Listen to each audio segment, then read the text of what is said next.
आनंद रूपाय विश्वोत्पत्त्यादि Hathaway तापत्रय विनाशाय श्री कृष्णाय वयं नमः।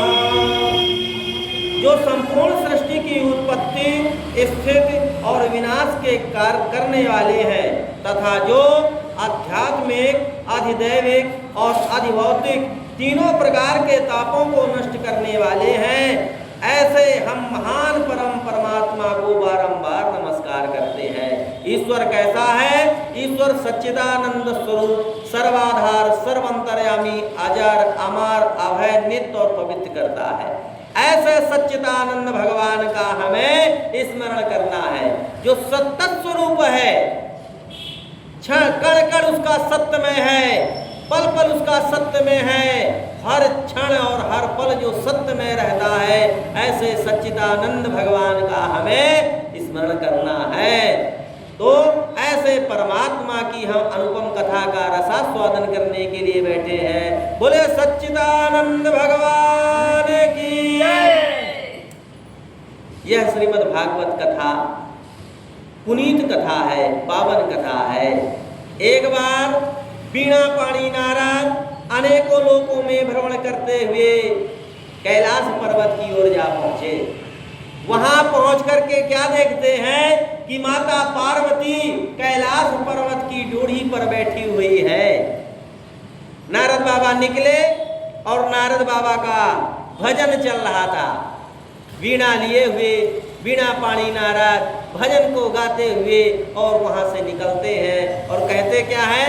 श्री कृष्ण गोविंद हरे मुरारे, हे नाथ नारायण वासुदेवा।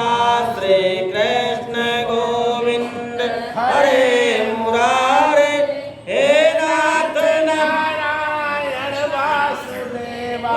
श्री कृष्ण गोविंद हरे मुरारे, हे नाथ नारायण वासुदेवा। श्री कृष्ण गोविंद हरे मुरारे, हे नाथ नारायण वासुदेवा।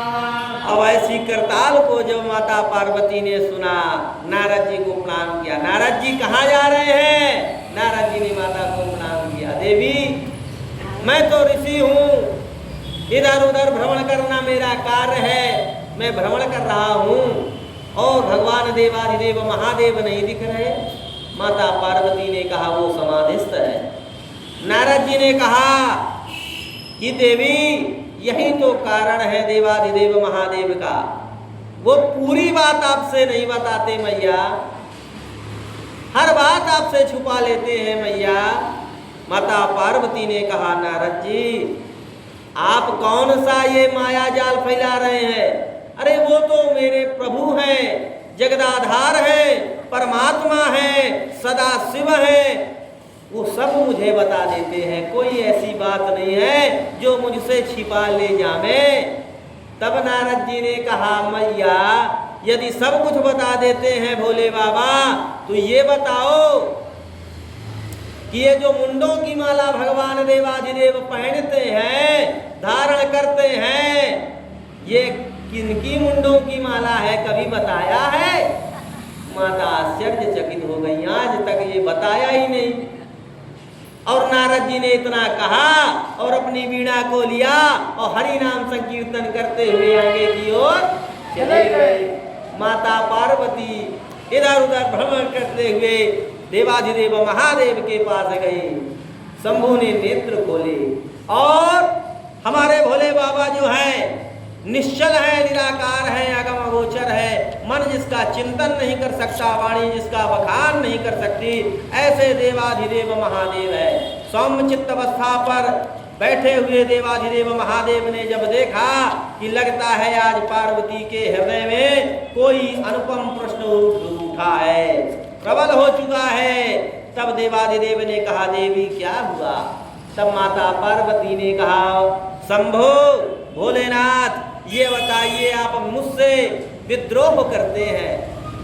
भगवान ने कहा नहीं, विद्रोह मैं क्यों करूंगा?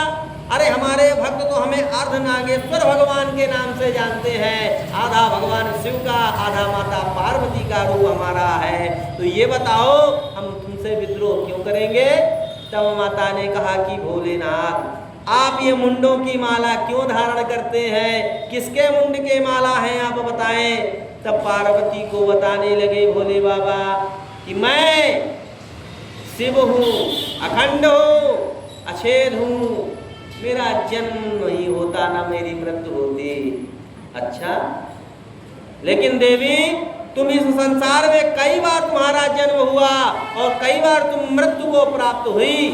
जब तुम मृत्यु को प्राप्त हो जाती हो तो तुम्हारे मूड़ की माला जो है, मूड़ निकाल करके अपनी माला में मैं पिरो लेता हूँ, तो ये जो माला है ये तुम्हारे मूड़ की ही माला है। माता पार्वती के हृदय सजल हो गया।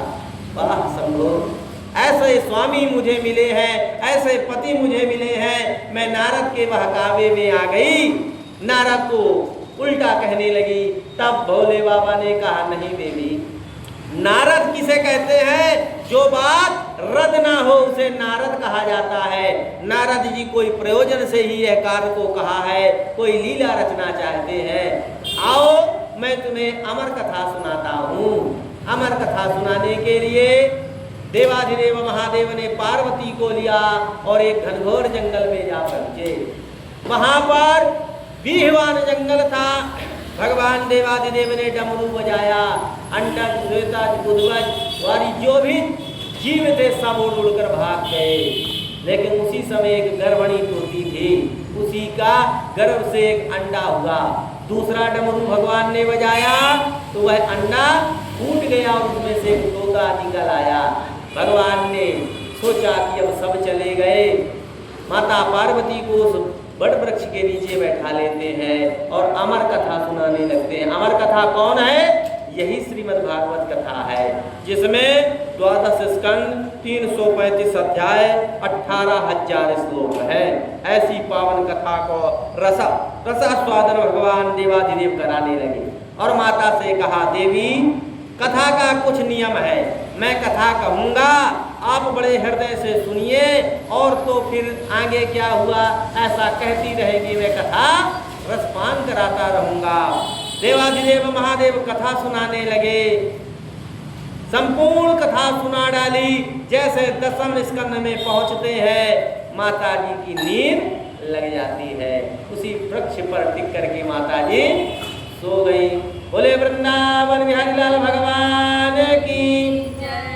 लेकिन वह सुग्गा जो बैठा हुआ था, राधा जी ने जिसे ज्ञान दिया था, वह पूर्व जन्म में वह सुग्गा उस तोते के रूप में विराजमान था। दसम स्कंद में भगवान कृष्ण का जब प्रादुर्भाव होने लगा तब वह सुग्गा जो है बोलने लगा, बोले बाबा आगे क्या हुआ, तो फिर आगे क्या हुआ, और भगवान कथा सुनाते गए। दसम स्कंद तक संपूर्ण कथा का रसास्वादन देवाधिदेव महादेव ने कराया।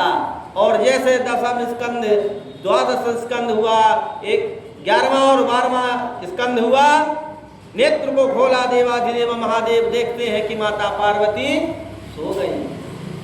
कथा किसने सुनी, देवी बताओ तुमने कहाँ तक कथा सुनी। देवी ने कहा मैं दसम स्कंद जैसे शुरुआत हुआ मैं नींद लग गई, मैं आगे की कथा नहीं जानती। भगवान ने त्रिशूल उठाया, कौन कथा सुन लिया। अब कल्पना कीजिए बंधुओं कि अमर कथा को सुनने वाले को क्या भगवान मारेंगे।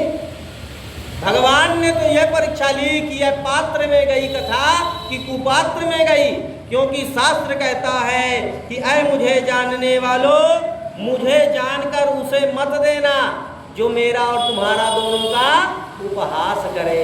पात्र का दान है यह पावन कथा। इसीलिए तो जब सुखदेव जी परीक्षित को कथा सुनाने लगे तो देवता कलश लेकर अमृत का आए और कहा अमृत इन्हें पिला दिया जाए और कथा हमें दे दिया जाए। नहीं, ये पात्र की कथा है, ये केवल परीक्षित के लिए ही कथा योग्य, जो परीक्षित जो परीक्षा में योग्य हो उसी को परीक्षित कहते हैं। तो देवाधिदेव ने त्रिशूल छोड़ा, तोते के रूप में वह देव जी भगवान उड़ते हैं और उस समय उड़ गए बड़े तेजवान से वह त्रिशूल पीछे था। उस समय व्यास की पत्नी जल दे रही थी सूर्य को, मुख खुला हुआ था, वह सुग्गा उन्हीं के पेट में चला गया। 12 वर्ष तक वह पेट में बढ़ता रहा।